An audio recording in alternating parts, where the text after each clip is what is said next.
जय श्री हरि, जय श्री कृष्णा। ओम नमः शिवाय। प्रिय भक्तजनों, आप सभी का मायरा वॉइस चैनल में हार्दिक स्वागत है। आप सभी का दिन शुभ और मंगलमय हो और कान्हा जी आप सबकी मनोकामनाएं पूर्ण करें। आज की इस वीडियो में हम सुनेंगे मार्गशीर्ष मास का अध्याय 29। तो प्रेम से बोलिए कृष्ण भगवान की जय हो। 29 अध्याय का शुभारंभ करने से पहले सुनते हैं प्रभु भोग का फल की कहानी। जैसा कि आप सभी जानते हैं, हमारे शास्त्रों में लिखा गया है कि घर में बनने वाले भोजन का सर्वप्रथम भगवान को भोग लगाना चाहिए और फिर स्वयं ग्रहण करना चाहिए। ऐसा क्यों करना चाहिए और इसी के महत्व को बताती हुई एक छोटी सी कथा सुना रही हूँ। एक सेठ जी बड़े कंजूस थे। एक दिन दुकान पर बैठे बेटे को बिठा दिया और बोले कि बिना पैसा लिए किसी को कुछ मत देना, मैं अभी आया। अकस्मात एक संत आए जो अलग अलग जगह से एक समय की भोजन सामग्री लेते थे। लड़के से कहा, बेटा जरा नमक दे दो। लड़के ने संत को डिब्बा खोलकर एक चम्मच नमक दिया। सेठ जी आए तो देखा कि एक डिब्बा खुला पड़ा था। सेठ जी ने कहा, क्या बेचा बेटा? बेटा बोला, एक संत जो तालाब के किनारे रहते हैं उनको एक चम्मच नमक दिया था। सेठ का माथा ठनका और बोला, अरे मूर्ख, इसमें तो जहरीला पदार्थ है। अब सेठ जी भागकर संत जी के पास गए।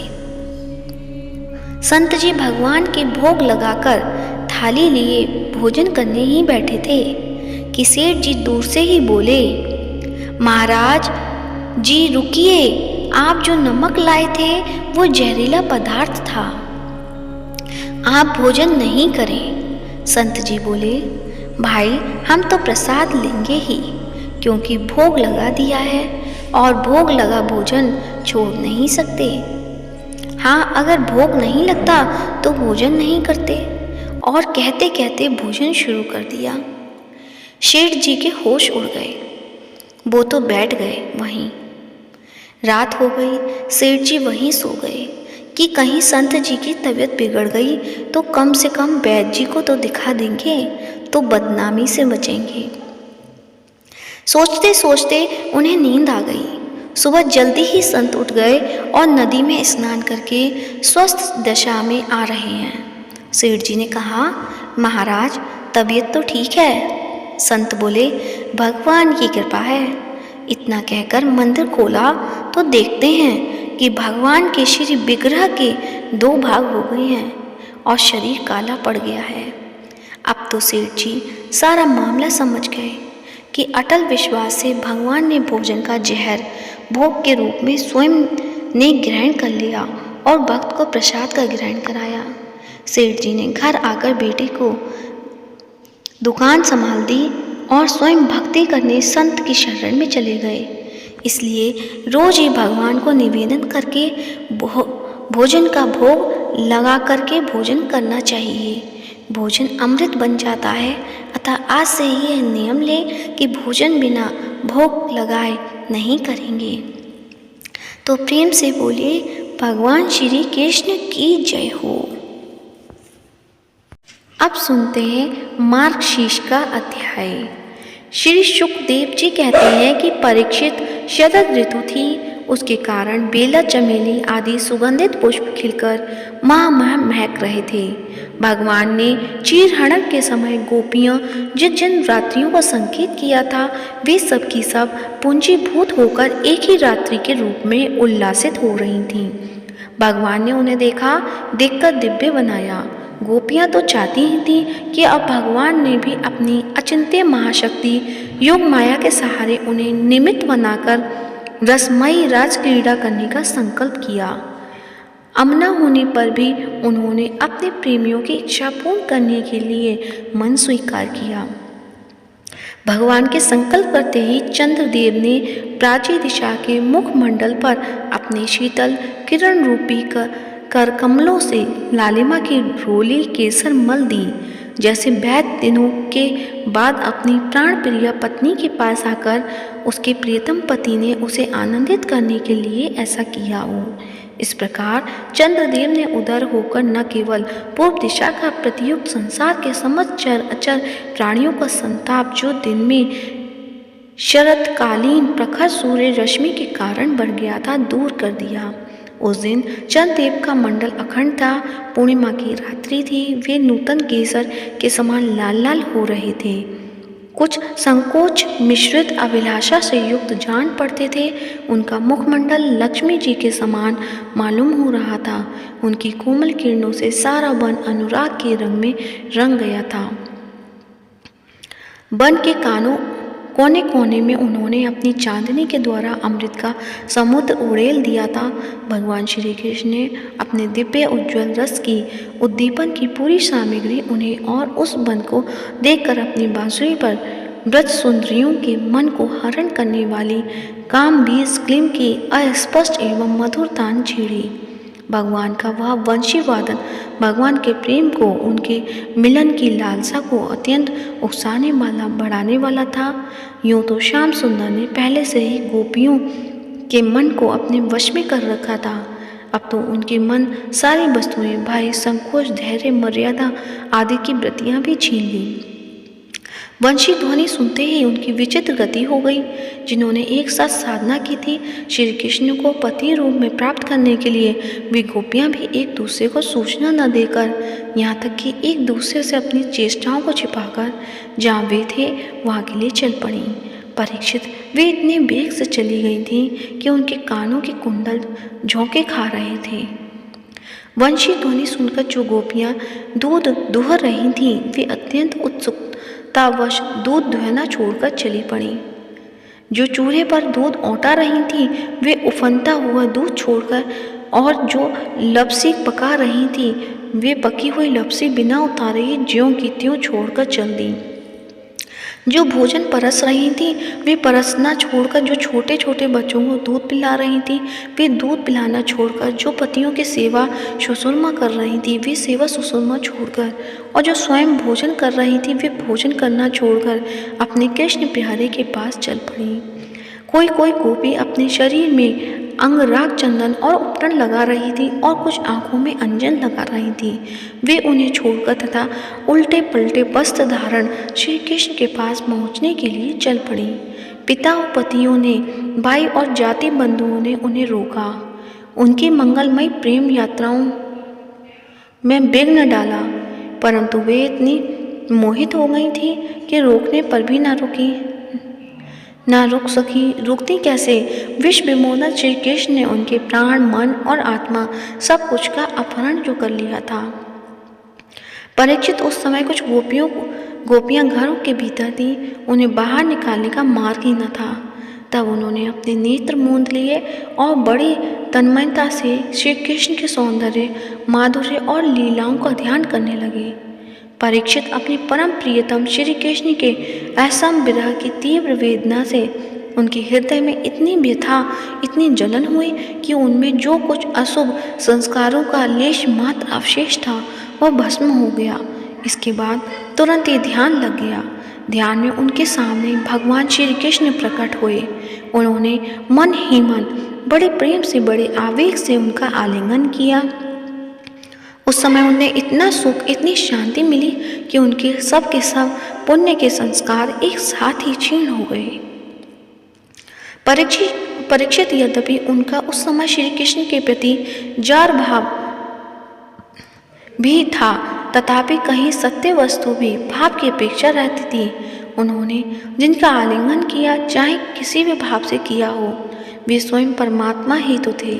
इसलिए उन्होंने आप और पाप पुण्य कर्म के परिणाम स्वरूप हुए गुणमय शरीर का परित्याग कर दिया। इस शरीर भोगित जाने कर्म बंधन तो ध्यान के समय ही छिन्न भिन्न हो चुके थे। राजा परीक्षित ने पूछा, भगवान गोपियां तो भगवान श्री कृष्ण को केवल अपना परम प्रियतम ही मानती थी, उनका उनमें ब्रह्म भाव नहीं था। इस प्रकार उनकी दृष्टि प्राकृत गुणों में ही आसक्त दिखती है। ऐसी स्थिति में उनके लिए गुणों के प्रवाह रूप इस संसार की निवृत्ति कैसे संभव हुई? श्री सुखदेव जी ने कहा, परीक्षित, मैं तुमसे पहले ही कह चुका हूँ कि चेदिराज शिशुपाल भगवान के प्रति द्वेष भाव रखने पर भी अपने प्राकृत शरीर को छोड़कर अप्राकृत शरीर से उनका पार्षद हो गया। ऐसी स्थिति में जो समस्त प्रकृति और उनके गुणों से अतीत भगवान श्री कृष्ण की प्यारी हैं और उनसे अनन्य प्रेम करती हैं, वे गोपियों ने प्राप्त हो जाएं। इनमें कौन सी आश्चर्य की बात है? तो प्रेम से बोलिए, भगवान श्री कृष्ण की जय हो। अब सुनते हैं लप्सी और तपसी की कहानी। तो प्रेम से बोलिए, लप्सी और तपसी की जय हो। लप्सी और तपसी की कथा इस प्रकार है। एक समय की बात है, लप्सी तपसी नाम के दो भाई थे, जिसमें तपसी हमेशा भगवान की तपस्या में लीन रहता था। तो वहीं उसका भाई लप्सी प्रत्येक सवा सेर की लापसी बनाकर भगवान को भोग लगाकर फिर भोजन करता था। एक दिन किसी कारण दोनों भाई में लड़ाई हो गई। तपसी का कहना था कि मैं बड़ा हूँ और लप्सी बोला मैं बड़ा हूँ। दोनों लड़ ही रहे थे, इतने में वहाँ नारद जी आ गए। नारद जी ने कहा कि आप दोनों क्यों लड़ रहे हो? तब उन दोनों ने अपनी लड़ाई की वजह बताई। दोनों ने नारद जी से पूछा कि आप ही बताइए, हम दोनों में कौन बड़ा है? नारद जी ने कहा, अभी तो मैं जल्दी में हूँ, लेकिन इस बारे में आपको ज़रूर बताऊँगा। इतना कहकर नारद जी चले गए। दूसरे दिन जब नारद जी आए तो उन्होंने एक एक कीमती अंगूठी उन दोनों के आगे रख दी। तपसी ने तुरंत ही अंगूठी अपने घुटने के नीचे छिपा ली और सोचने लगा कि मुझे खूब धन मिलेगा, जिससे मैं यज्ञ करूँगा और अपने आप ही बड़ा हो जाऊँगा। लप्सी ने जब अंगूठी देखी तो वो सोचने लगा कि इसे अगर मैं अपने पास रखूँगा तो कोई भी आकर मेरी गर्दन काट देगा। ऐसा सोचकर लप्सी ने वो अंगूठी फेंक दी। फिर नारद जी ने तपसी से पूछा कि तेरे घुटने के नीचे क्या है?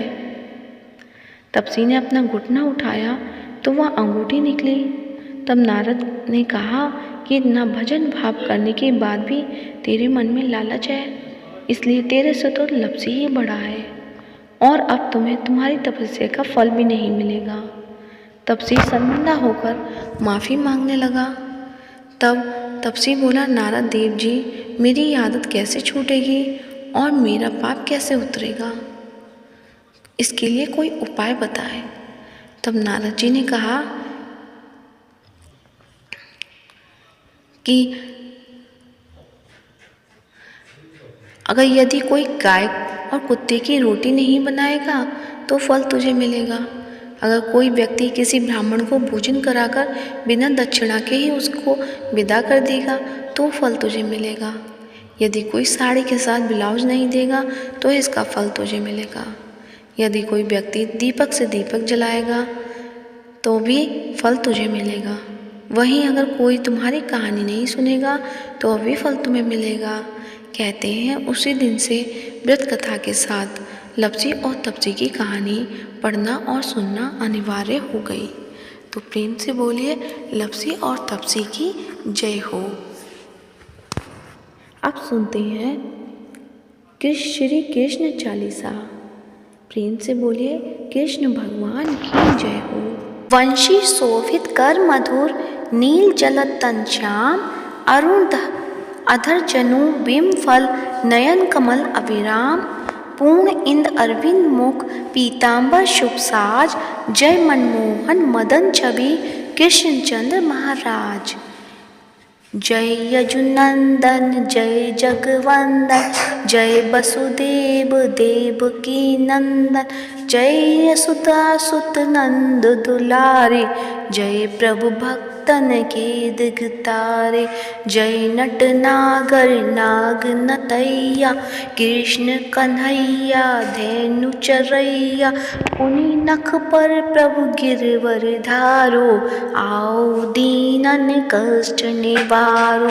वंशी मधुर अधर धरी अरि तेरो होबे पूर्ण विनय मेरो आओ हरि पुनि माखन चाको आज लाज राज भारत की लाखों, गोल कपोल चिबुक अरुणारे मृदु मुस्कान मोहिनी डारे, राजित राजीव नयन विशाला, मोर मुकुट वैजंती माला, कुंडल श्रवण पीत पट आचे, कटी किंकड़ी काच निकाचे, नील जलद सुंदर तनु सोहे, छवि लखी सुर नर मुनि मन मोहे, मस्तक तिलक अलक घुंघराले, आओ कृष्ण बांसुरी बाले, करी पै पान पूत नहीं तार्यो, अका बका कागर सुर मार्यो, मधुवन जलद अगिन जब ज्वाला,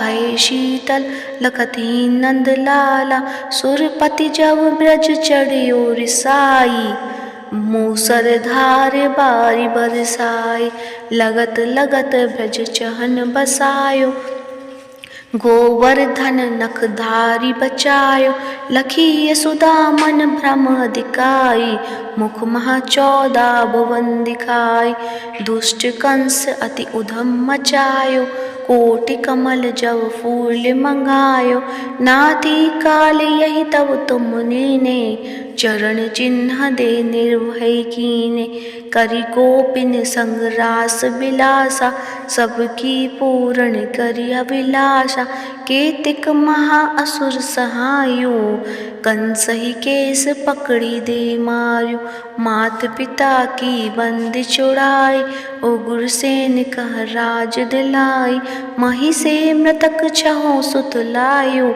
मातु देव की शोक मिटायो, भौमासुर मुर दैत्य सहारी, लाई 60 सहस कुमारी, दे भीमहि तरण चीर सहारा, जया सिंधु राक्षस कह मारा, असुर बकासुर आदिक मार्यो, भक्तन के तव कष्ट निवारो, दीन सुदामा के दुख टार्यो, तंदुल तीन मुंड मुख डार्यो, प्रेम की साग विधुर घर मांगे, दुर्योधन के मेवा त्यागे, लखी प्रेम की महिमा बारी, ऐसे श्याम दीन हितकारी, भारत के पारत रख हाके, लिए चक्र कर नहीं बल थाके, निज गीता के ज्ञान सुनाए, भक्तन हृदय सुधा बरसाए, मीरा थी ऐसी मत वाली, विष पी गई बजा के ताली, राना भेजा सांप पिटारी, शालिग्राम बने बनवारी, निज माया तुम विधि ही दिखायो, उरते संशय सकल मिटायो, तव सतनंदन करी तत्काला, जीवन मुक्त भयो शिशुपाला, जब ही द्रौपदी टेर लगाई, दीनानाथ आ लाज अव जाई, तुरत ही बसन बने नंद लाला, बड़े चीर भय अरि मुँह काला, अस अनाथ के नाथ कन्हैया, डूबत भंवर बार बचावई नैया, सुंदर दास आज उरधारी, दया दृष्टि की जय बनवारी, नाथ सकल मम कुमति निवारो, क्षमु बेगी अपराध हमारो,